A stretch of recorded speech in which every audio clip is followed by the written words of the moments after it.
Hello, good afternoon students, welcome to the channel Techpur. मैं दीपा आप सभी के चैनल टेकपुर बाय एग्जामपुर में आप सभी का बहुत बहुत हार्दिक स्वागत करती हूँ। कैसे हैं अभी सभी? जल्दी से सभी बच्चे यहाँ पर मौजूद हो जाएंगे फटाफट से। जैसा कि आज सभी जानते हैं, होली बाद में मना लेना भाई, अभी कल है होली, आज नहीं है। जैसा कि आप सभी जानते हो कि हम अपना आज जो है पेपर कंप्लीट करने की तैयारी में हैं।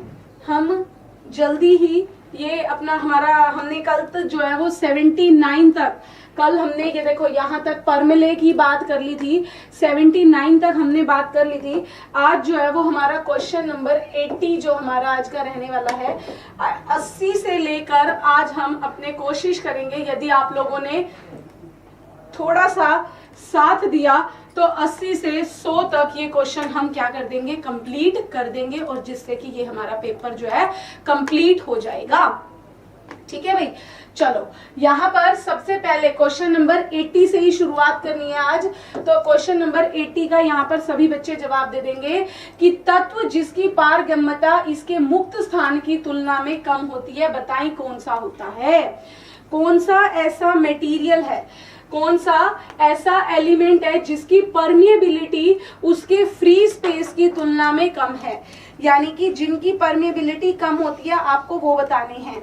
पूछ रहा है आपसे, सबसे पहला कह रहा है फेरोमैग्नेटिक, डायामैग्नेटिक, पैरामैग्नेटिक, बाइपोलर या नॉन मैग्नेटिक, बताएं जल्दी से। आपको बता दूं, बिल्कुल सही, फेरोमैग्नेटिक तो भाई सबसे अच्छे चुंबक हैं। फेरोमैग्नेटिक, जैसे कि एग्जाम्पल भी बता दूं आपको, लोहा। फेरोमैग्नेटिक क्या होते हैं, सबसे अच्छा चुंबक होते हैं भाई, जैसे कि आपका लोहा, या फिर इसके अलावा हम कह सकते हैं निकिल भी कह सकते हैं, या फेरो के एलोय, लोहा या लोहे के एलोय। पैरामैग्नेटिक मैंने बताया था कल की क्लास में, पैरामैग्नेटिक जो कि आपके चुंबकीय क्षेत्र को आकर्षित तो करते हैं, लेकिन क्या बहुत कम करते हैं। अच्छा, यहाँ पर उसके बाद फिर आया पैरामैग्नेटिक, भी गलत हो गया। नॉन मैग्नेटिक तो बिल्कुल गलत, उसने कहा तत्व जिसकी पारगम्यता उसके मुक्त स्थान की, पारगम्यता यानी कि मैग्नेटिक फील्ड लाइन को जाने तो देंगे लेकिन कम, तो यहाँ पर वो कौन से हैं, डायामैग्नेटिक है भाई। क्या है, डायामैग्नेटिक। नॉन मैग्नेटिक में तो पारगम्यता आने का मतलब ही नहीं है। ठीक है जी, अच्छा, तो ऑप्शन नंबर बी क्या हो गया, बिल्कुल सही जवाब हो गया। क्वेश्चन नंबर 81 का आंसर कर दें कि निम्नलिखित में से which of the following is an example of ultimate equipment. निम्नलिखित में से परम उपकरणों का उदाहरण कौन सा है। परम उपकरण बताइए कौन सा है। Volt meter, ammeter, watt hour meter, ampere hour meter या फिर टेंजेंट गैल्वेनोमीटर। जल्दी से आंसर दे दें भाई, जल्दी से। देखो यहाँ पर नो डाउट हो सकता है कि आपको परम उपकरण यहाँ पर ना भी पता हो। आपको बता दूं, जितने भी इंस्ट्रूमेंट होते हैं दो टाइप के होते हैं। इंस्ट्रूमेंट कितने, दो टाइप के, एक होते हैं प्राइमरी और एक होते हैं हमारे सेकेंडरी। एक होते हैं प्राइमरी और दूसरे होते हैं सेकेंडरी।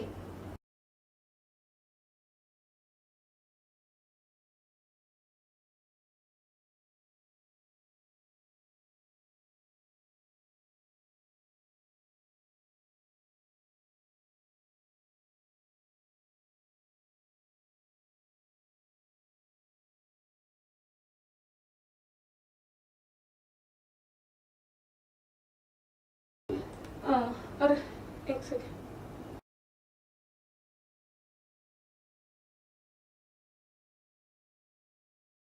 आपको बता दूं ना, मैंने आपको बताया जितने भी हमारे मापक यंत्र हैं, सुनिएगा इसके लिए थोड़ा सा कंसेप्ट। जितने भी हमारे मापक यंत्र हैं ये दो प्रकार के होते हैं, एक होते हैं हमारे प्राइमरी और दूसरे होते हैं हमारे सेकेंडरी। हिंदी में कहा जाता है इन्हें, एक प्राथमिक और दूसरे होते हैं हमारे कौन से, द्वितीयक। एक होते हैं प्राथमिक, दूसरे होते हैं द्वितीयक।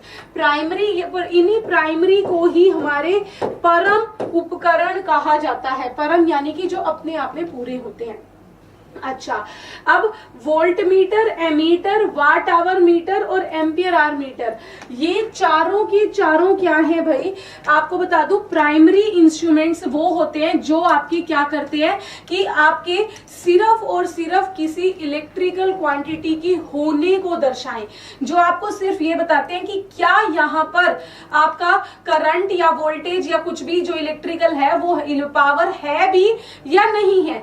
सिर्फ जो यस और नो में एब्सेंस बताएं कि हाँ है इस सर्किट में करंट या नहीं, वो होते हैं आपके प्राइमरी, और जो आपको एग्जैक्ट वैल्यू माप कर देते हैं वो होते हैं हमारे सेकेंडरी इंस्ट्रूमेंट। तो ये सारे जो हैं ये हमारे कौन से हैं, सेकेंडरी इंस्ट्रूमेंट है भाई।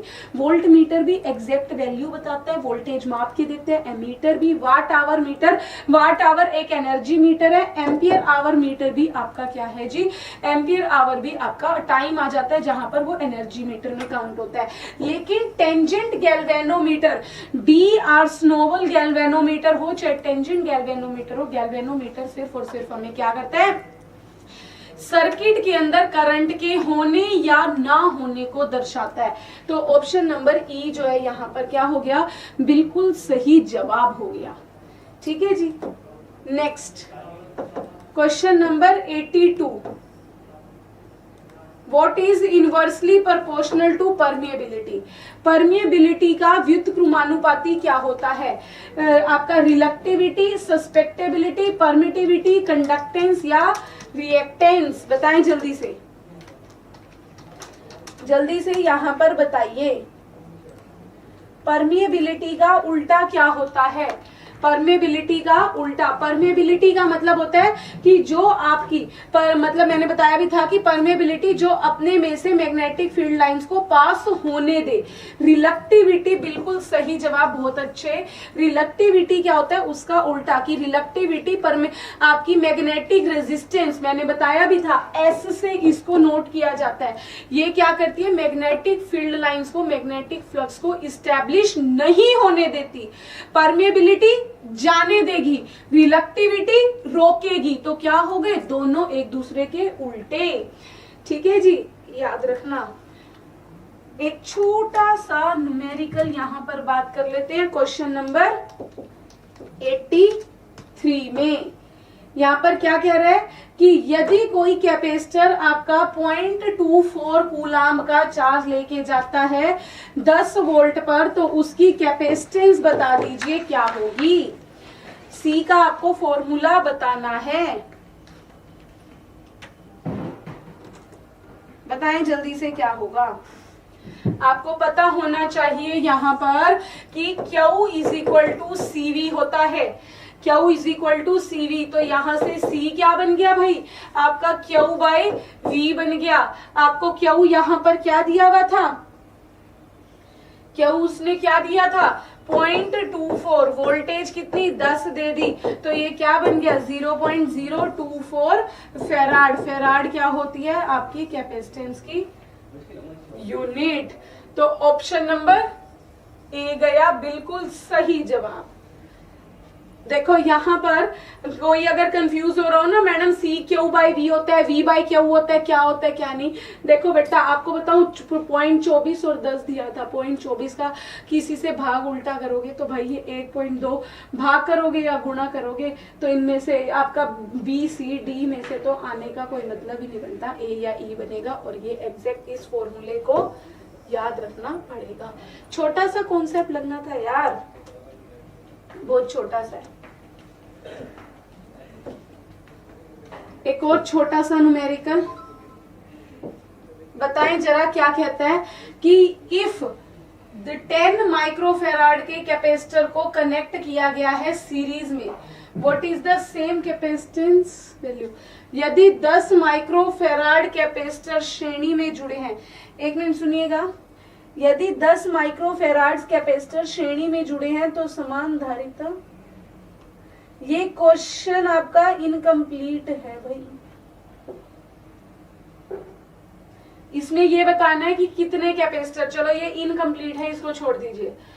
ये बताइए भाई, गोज रोल, गोज का नियम, गोज का नियम आपको बताना है। गोज थ्योरम आपने पढ़ी होगी। गोज का नियम आपका पूछ रहा है कि गोज का नियम किस पर लागू होता है, गोज का नियम किस पर लागू होता है। आपका क्या कह रहा है, टू दी फील्ड। गोज का नियम, गोज थ्योरम ने आपका क्या बोला था कि गोज का थ्योरम आपकी फील्ड के लिए एक अनंत चार्ज के लिए लंबे सीधे तार के कारण, फील्ड के लिए एक अनंत चार्ज के तार के कारण, फील्ड के लिए पॉइंट चार्ज के कारण, फील्ड के लिए पूरी तरह से चार्ज किए गए वलय का, भाई सभी पर लगता है गोज का नियम। गोज के लिए आपको बता दूं सिर्फ एक पॉइंट आता है कि गॉसियन सरफेस होना चाहिए, गॉसियन सरफेस। गोज लॉ ने क्या बोला था कि यदि आपका किसी भी सतह पर, ये कोई भी सतह, उसने ये नहीं बोला था कि आप कैसी शेप लो, आप कैसी मर्जी शेप लीजिए, उसको फर्क नहीं है। उसने क्या बोला था कि इसके ऊपर चार्ज, आपका जितना चार्ज बटा हुआ है वो चार्ज जो है क्या होगा, इस पूरी सतह पर कितना फ्लक्स लगेगा वो बराबर होता है इसके अंदर, इस सतह पर लगने वाले आवेश के। तो आपको उसने ये नहीं बोला कि ये सतह कैसी हो कैसी नहीं हो, वो तो भाई कैसी मर्जी सतह हो, इसीलिए मैंने बोला सभी पर लगेगा। Question number 86। If the separation of a parallel plate of a capacitor is divided, यदि किसी कैपेसिटर के समांतर प्लेटों के अलगाव बट गया है तो उसकी धारिता बताइए क्या होगी। कैपेसिटेंस पर क्या फर्क पड़ेगा, जल्दी से जवाब दे दें क्वेश्चन नंबर 86 का। कहता है कि यदि कोई आपका पैरेलल प्लेट कैपेसिटर है, उनके बीच का जो सेपरेशन है, ये हमारे क्या है पैरेलल प्लेट कैपेसिटर, इनके बीच जो ये सेपरेशन है डी, इसको हम क्या कर दें, अगर कहता है कि हमारा यहाँ पर क्या हो जाए, इसको बांट दें, इसको बांट दोगे तो आपकी कैपेसिटेंस पर क्या प्रभाव पड़ेगा, आपको पता होना चाहिए formula. C is equal to epsilon epsilon naught epsilon r A by d, ये फॉर्मूला लगेगा। बताइए क्या आंसर बनेगा, जल्दी से जवाब दे दें।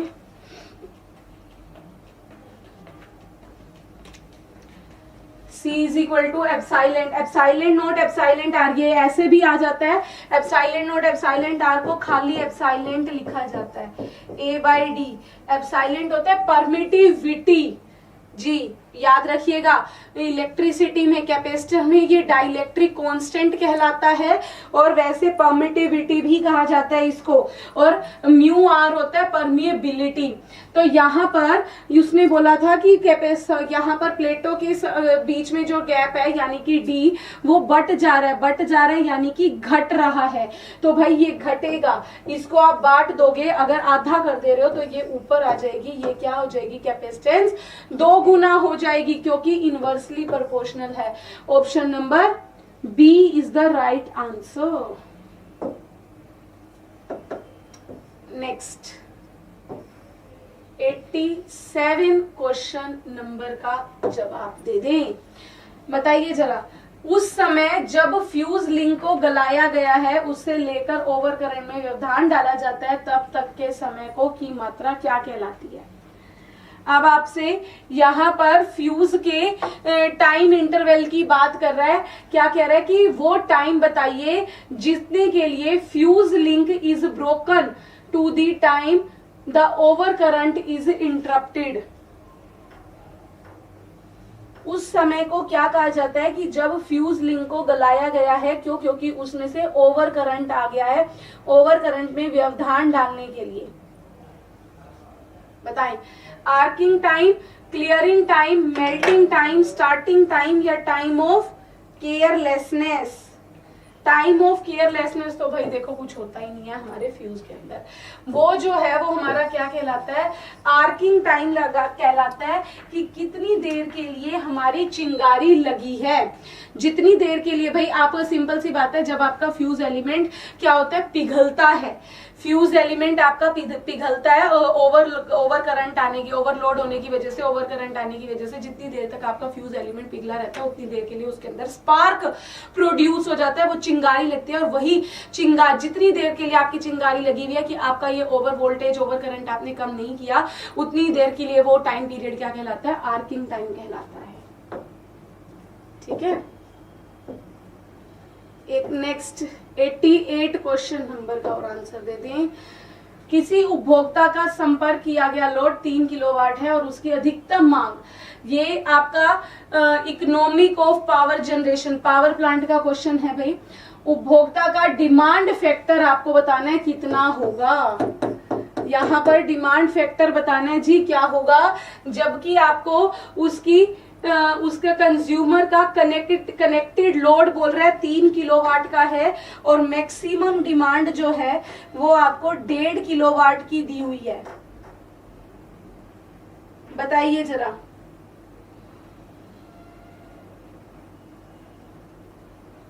बताओ डिमांड फैक्टर क्या होगा।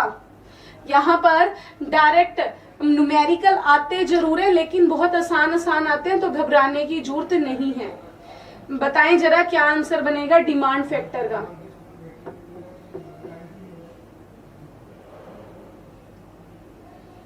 बताओ, कनेक्टेड लोड आपको 3 किलोवाट है, मैक्सिमम डिमांड 1.5 किलोवाट है, डिमांड फैक्टर कह रहे हैं निकाल दो। बिल्कुल, डिमांड फैक्टर का फॉर्मूला होता है मैक्सिमम डिमांड बटे में कनेक्टेड लोड। मैक्सिमम डिमांड कितनी है, 1.5 है, ये कितनी है 0.3 है, तो भाई जब 0.3 नहीं 3, तो ये जब आप भाग दोगे तो ये क्या हो जाएगा भाई, सिंपल सी बात है 1.5, यानी कि 1/2, यानी कि 0.5 आ गया। ऑप्शन नंबर सी जो है वो सही जवाब। याद रखना डिमांड फैक्टर की वैल्यू हमेशा 1 से कम रहती है, तो डी तो वैसे ही और ई भी वैसे ही काट सकते थे। ठीक है जी, डिमांड फैक्टर की वैल्यू हमेशा 1 से कम होती है। क्वेश्चन नंबर 89, पढ़ाई में ध्यान दे लो, ज्यादा अच्छा रहेगा। और भाई आप लोगों को बता दूं, आज जो है यहाँ पर इस पेपर की आखिरी क्लास है भाई। इसके बाद हमारी मंडे से सीधा एग्जामपुर ऑफिशियल ऐप पर क्लास स्टार्ट होगी। इस चीज को याद रखना, बार बार कह रही हूँ, फिर कोई बच्चा ना कहे कि मैडम मुझे तो पता ही नहीं चला कब बैच आया कब खत्म हो गया। भाई बिल्कुल, क्योंकि बाद में फिर आप लोग बोलते हैं कि मैडम पता ही नहीं चला कि कब पेपर हो, कब आपका बैच निकला कब नहीं निकला। तो एग्जामपुर ऑफिशियल ऐप पर उम्मीद बैच चल रहा है ITI के लिए। IOCL का पेपर भी आ चुका है, तो आप लोगों की और इसके साथ UPPCL TG2 की वैकेंसी बहुत जल्दी ही आ जाएंगी। कल भी समझाया था, आज भी बता दूं, टाइम नहीं मिलेगा फॉर्म भरने के बाद कि सोचो तैयारी कर ले, नहीं। तो अभी से जल्दी अपना तैयारी में उतर जाइएगा, ज्यादा अच्छा रहेगा। ठीक है भाई। और JVNL की तो निकली ही हुई है, राजस्थान टेक्निकल हेल्पर। तो हर एक ITI एग्जाम के लिए उम्मीद बैच आपका चलाया हुआ है। जिसने अभी तक एनरोल ना किया हो कर लेना, फिर मत बोलना कि नुकसान हो गया। क्लासेस उसमें लगातार चल रही हैं। 4 बजे साइंस की क्लास होती है, नीतीश सर आपके ले रहे हैं, और फिर और मैथ की भी क्लास चल रही है उसमें। इसके बाद आपकी हिस्ट्री, राजस्थान GK पूरी चल रही है, history, art and culture, geography पूरा याद रखिएगा। नेक्स्ट क्वेश्चन नंबर 89 का जवाब दे दें।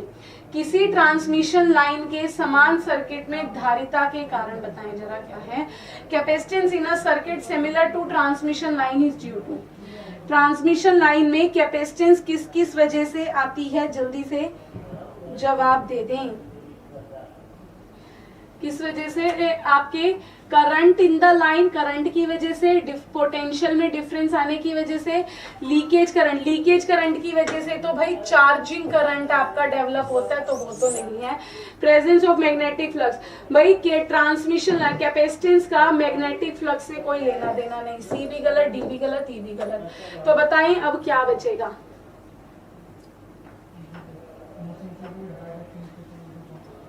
पोटेंशियल में, बिल्कुल सही। विभव का अंतर आपका कैपेसिटेंस का कारण बनता है। ये ट्रांसफॉर्मर का क्वेश्चन आ गया भाई। Scott combination, Scott connection, Scott connection का आपका क्वेश्चन है, क्या बोल रहा है कि स्कॉट कनेक्शन में voltage across the teaser transformer, ये आपके 3 फेज ट्रांसफॉर्मर का क्वेश्चन है, याद रखिएगा। 3 फेज ट्रांसफॉर्मर, इसमें आपके क्या किए जाते हैं, दो ट्रांसफॉर्मर का यूज किया जाता है। 3 फेज से आपके 2 ट्रांसफॉर्मर की मदद से 3 से 2 फेज कन्वर्जन के लिए आपका यूज होता है। यही पूछ रहा है, एक आपका मेन ट्रांसफॉर्मर होता है, दूसरा आपका टीजर ट्रांसफॉर्मर। बोला ना 3 से 2 सप्लाई लेते हैं 3 फेज की और उसको बदल देता है किसमें, 2 फेज में। वही पूछा, स्कॉट संयोजन में टीजर के आर पार वोल्टता द्वारा मुख्य आपूर्ति को बढ़ाती है, बताएं कितने एंगल पर बढ़ाती है भाई, ये याद रखना है। बिल्कुल एग्जैक्टली 90 डिग्री, बिल्कुल एग्जैक्टली कितना रहता है, 90 डिग्री पर बढ़ाता है। एक उसी स्कॉट कनेक्शन का, जहां पर भी हालांकि इसमें मेंशन नहीं किया उसने कि ये आपका कौन सा कनेक्शन है, लेकिन ये टीजर से आपको पहचानना है। मैंने बताया आपको कि 2 ट्रांसफॉर्मर यूज होते हैं, एक मेन और एक टीजर। यहाँ पर टीजर ये कह रहा है कि अगर प्रॉपर बैलेंस करवाना है तो टीजर ट्रांसफॉर्मर में आपके कितने नंबर ऑफ टर्न्स होने चाहिए आपके मेन ट्रांसफॉर्मर की तुलना में, बताओ। ये फिक्स है, याद रखिएगा, ये फिक्स वैल्यू। जब आपको ये पूरे कनेक्शन पढ़ाऊंगी मशीन में, ट्रांसफॉर्मर में पूरा कंसेप्ट जानना है तो भाई फिर वही बात आती है, ऑफिशियल एग्जामपुर ऑफिशियल ऐप पर जुड़ना पड़ेगा, बैच आपको लेना पड़ेगा। ये फिक्स रहता है कि ये आपको प्राइमरी के अगर 100% है तो उसका 0.86% जो है वो नंबर ऑफ टर्न्स आपके लिए जाते हैं टीजर में, टैपिंग की जाती है। नेक्स्ट क्वेश्चन नंबर 92 का और आंसर दे देंगे, दे भाई जल्दी से सभी बच्चे जवाब। इसमें क्या कह रहा है, in the case of delta star combination में 3 phase transformer, the secondary line voltage relative to the primary line voltage is.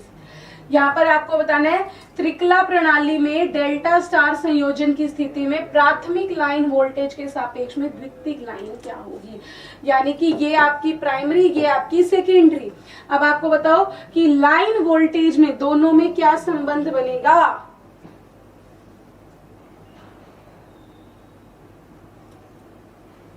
Leading 30 lagging, 60 leading 60 lagging. पहली बात तो देखो दोनों अलग अलग हैं, जीरो भी नहीं होगा। और दूसरा सबसे बड़ी बात यहाँ पर आपका क्या है, डेल्टा स्टार है। आपको बता दूं इनमें डेल्टा स्टार, इनमें जो अंतर जाता है वो आपका 0.8 का, यानी कि आपका कितने, हमेशा 30 का होता है, 60 बिल्कुल भी नहीं।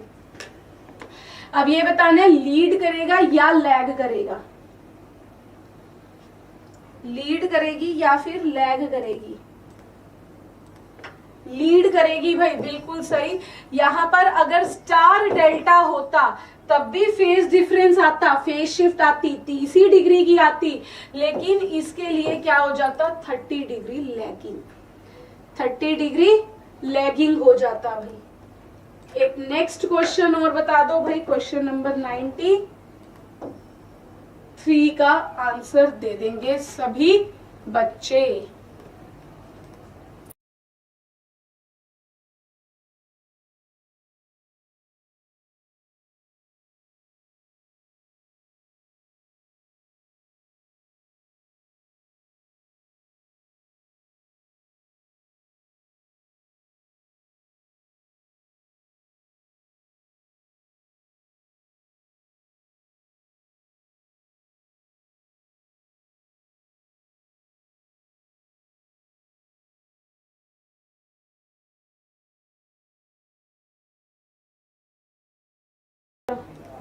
Which of the following are the advantage of delta star? Delta star के क्या एडवांटेज हैं ये आपको बताना है इस क्वेश्चन में। क्यों हम डेल्टा स्टार का उपयोग करते हैं, डेल्टा स्टार के क्या फायदे हैं। वैसे तो बिल्कुल सही है भाई, जब ऑल ऑफ दी अबव का ऑप्शन दिख जाता है, क्यों ब्रिजेश बिंद जी, उसी को चुन के आ जाते हैं सभी। और लकीली यहाँ पर सही भी है ई ऑप्शन आपका। चलो आपको बता दूं, आपके 3 फेज ट्रांसफॉर्मर को जोड़ने के आपके 6 से 7 तरीके होते हैं। एक आपका स्टार स्टार, दूसरा डेल्टा डेल्टा, तीसरा स्टार डेल्टा, चौथा डेल्टा स्टार, पांचवा वीवी कनेक्शन जिसे ओपन कनेक्शन कहा जाता है, और छठा आपका स्कॉट कनेक्शन। ये 6 तरीके हैं, ये हमें सब पढ़ने होते हैं। इनमें से कभी भी कोई भी क्वेश्चन में पेपर में आ जाता है, तो सारे डिटेल में पढ़ाऊंगी आपको एग्जामपुर ऑफिशियल ऐप के उम्मीद बैच में। बताओ चलो 93 का 94 का जवाब दो।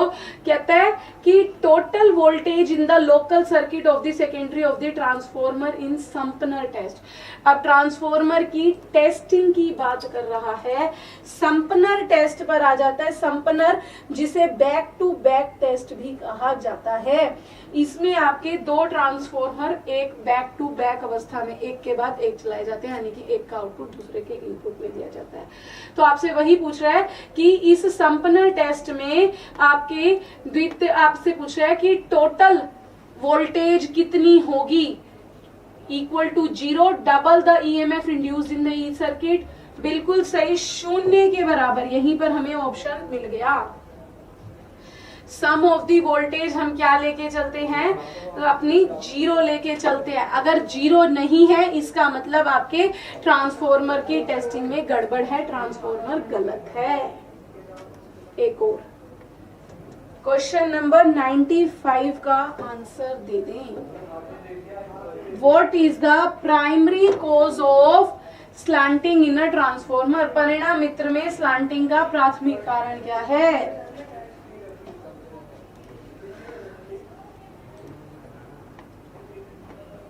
ये दरअसल स्लैंटिंग आपको लिखा है स्लॉन्जिंग होता है। स्लॉन्जिंग का मुख्य कारण क्या है।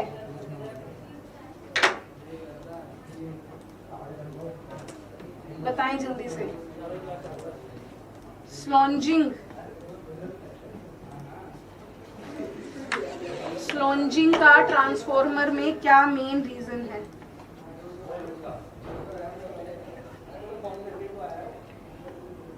स्लॉन्जिंग का मतलब होता है आपका मतलब बस वैसे अगर मीनिंग बताऊं, स्लॉन्जिंग का मतलब है आपका कि अभद्र भाषा, यानी कि ट्रांसफॉर्मर की अगर केस में हम बात करें तो ट्रांसफॉर्मर में है स्लॉन्जिंग का पहले तो मतलब पता होना चाहिए, फिर आपको पता चलेगा कि ये किस वजह से आता है।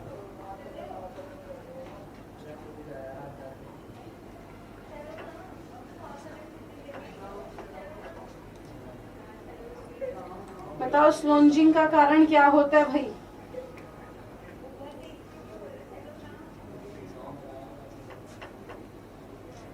बिल्कुल सही, तेल का ऑक्सीडाइज्ड हो जाना। तेल में यदि आपकी ऑक्सीजन की मात्रा मौजूद हो जाएगी तो आपका वहां पर क्या हो जाता है, आपका तेल स्लॉन्जिंग की प्रॉब्लम क्रिएट हो जाती है। क्वेश्चन नंबर 96 का और आंसर देंगे सभी बच्चे यहाँ पर। निम्नलिखित में से कौन से परीक्षण में 2 समान परिणाम मित्रों की आवश्यकता होती है। इसका तो अभी मैंने आपको थोड़ा सा एग्जाम्पल दिया भी था। बताए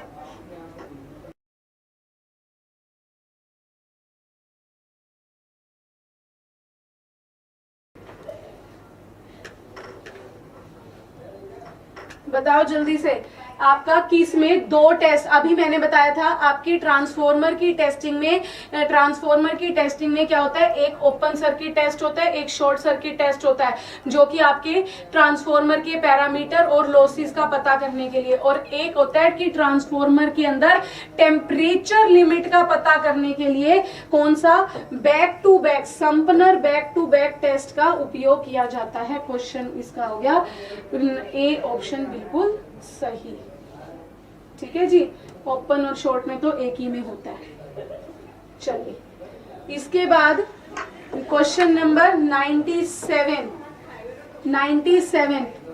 आंसर देंगे। क्वेश्चन नंबर 97 का आंसर दोगे। Chemical used in the respirator of the transformer.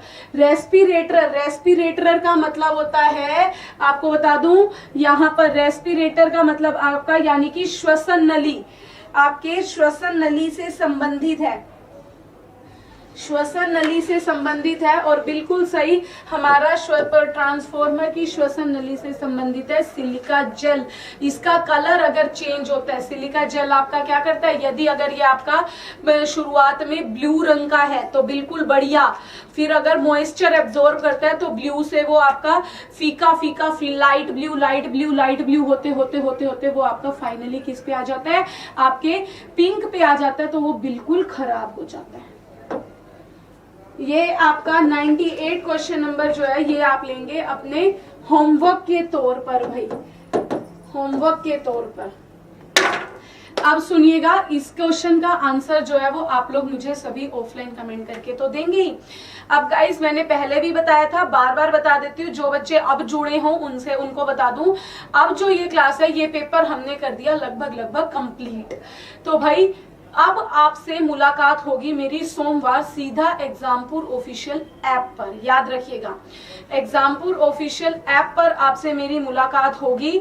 तब तक के लिए भाई जो भी बच्चे अपनी वाकई तैयारी करना चाहते हो तो एग्जामपुर ऑफिशियल ऐप पर जो आपका ये उम्मीद बैच चल रहा है उसको ज्वाइन करना नहीं भूलेंगे, ठीक है जी। अच्छा, इसके साथ हाँ बिल्कुल, कल होली है तो आप सभी को भी होली की ढेरों ढेरों शुभकामनाएं। कल का होली के त्योहार का आपको अवकाश मिलेगा। हमने अपना, मैंने कहा भी था हमारा टारगेट है कि हम अपना क्या करेंगे, होली से पहले पेपर पूरा कर देंगे, तो पेपर मैंने कंप्लीट करवा दिया, ठीक है भाई।